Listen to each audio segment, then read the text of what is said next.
Deployment violated federal law, but didn't order the troops removed. California argued the troops broke a law barring military enforcement of domestic laws. The Trump administration claimed the troops were protecting federal agents and not enforcing laws, and they were deployed under presidential authority.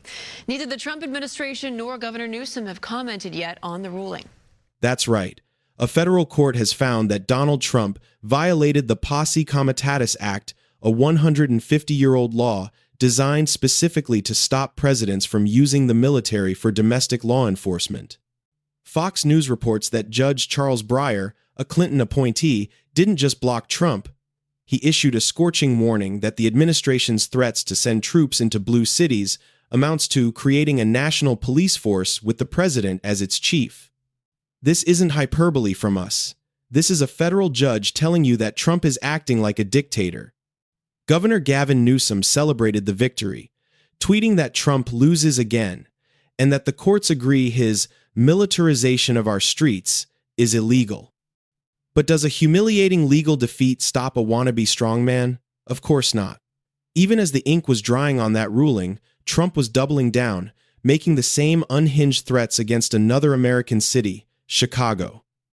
I didn't say when, but the answer is, look, Chicago's very interesting because I watched Pritzker get up and say we don't need help, we're safe. But 2 weeks ago, they had 6 people murdered, and they had 24 people hit by bullets. Well, we're going in.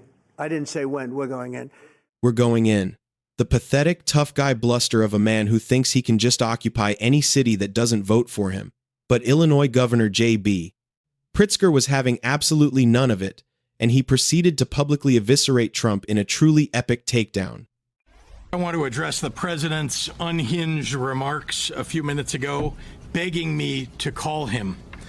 No, I will not call the president, asking him to send troops to Chicago. I've made that clear already. I'm aware that the President of the United States likes to go on television and beg me to call and ask him for troops. I find this extraordinarily strange, as Chicago does not want troops on our streets. I also have experience asking the President for assistance, just to have the rug pulled out from underneath me when execution meets reality. I refuse to play a reality game show with Donald Trump again. Unhinged. Extraordinarily strange. I refuse to play a reality game show with Donald Trump again. Pritzker absolutely demolished him. He exposed this for what it is, a pathetic cry for attention from a failing president who needs a distraction. But it was Chicago's mayor, Brandon Johnson, who delivered the final, brutal blow. He exposed the sickening hypocrisy at the heart of Trump's entire argument. Trump wants to send in troops to stop violence, yet he does absolutely nothing to stop the endless flow of illegal guns pouring into Chicago from red states with laughably weak gun laws. We need the federal government to stop the endless flow of guns into our state and into our city. The vast majority of guns do not come from Chicago. They are not made in Cook County. They are not bought in the state of Illinois. These guns come from red states. They are coming from Indiana. They are coming from Mississippi. They are coming from Louisiana. And that is the harsh reality, whether Republicans like it or not. Occupying our city will do nothing to solve this problem. This president doesn't care about gun violence. He just wants his own secret police force that will do publicity stunts whenever his poll numbers are sinking. Whenever his jobs report shows a stagnating economy, whenever he needs another distraction from his failures. That's what this is about. Let that sink in. The guns are coming from Indiana, Mississippi, and Louisiana, but Trump's solution is to occupy Chicago with troops. As Mayor Johnson so perfectly stated, this isn't about safety. Trump just wants his own secret police force that would do publicity stunts whenever his poll numbers are sinking. The playbook is pathetic, and it's transparent, and as MSNBC's legal experts point out, this new court ruling in California puts Trump's Chicago fantasy on incredibly shaky legal ground.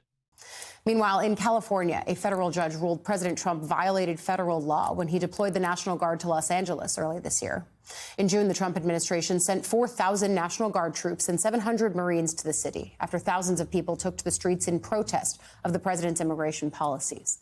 Now, a U.S. district judge says the deployment breached an 1878 law that prohibits the president from using the military as a domestic police force without congressional approval.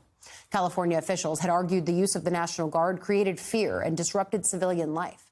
The Trump administration knows this is illegal. Their strategy, as legal analyst Lisa Rubin explains, is pure chaos. They want to keep pushing this illegal strategy in different cities, hoping to create a circuit split where different appeals courts rule differently so they can try to get their friendly, packed Supreme Court to rubber stamp their authoritarianism. In fact, what the Trump administration might be hoping for is what we call a circuit split, where two federal appeals courts decide differently, and then you have no choice but to get the Supreme Court involved. They're going to try and do this in as many different places as they can until and unless they are blocked by courts with actual jurisdiction in the places where they're doing it. This isn't just incompetence, it's a calculated assault on the rule of law. This is the key to understanding the entire Trump administration. When the actual, modern laws don't allow for their brand of cruelty, they desperately dig through the history books for some archaic, forgotten statute they can twist to justify their agenda. It's a constant search for loopholes to violate human rights and defy the Constitution. So let's tally the score for this week. Trump was ruled to have acted illegally in California. He was publicly humiliated by the leaders of Illinois and Chicago, and his bizarre attempt to use a law from the 18th century was smacked down by another federal court. This is the pattern: unconstitutional overreach followed by judicial rebuke. It's a testament to the strength of our institutions that they are holding the line, but it's a terrifying look into the mind of an administration that believes it has unlimited power. They see the military not as a tool to defend the nation, but as a weapon to silence dissent and intimidate political opponents. They were stopped this week, but they will not stop trying. They are openly telling you their plan to dismantle the rule of law and replace it with the whims of one man. We have to keep watching, keep fighting, and keep holding them accountable for every single illegal act. This is Capitol Watch, and we are always watching.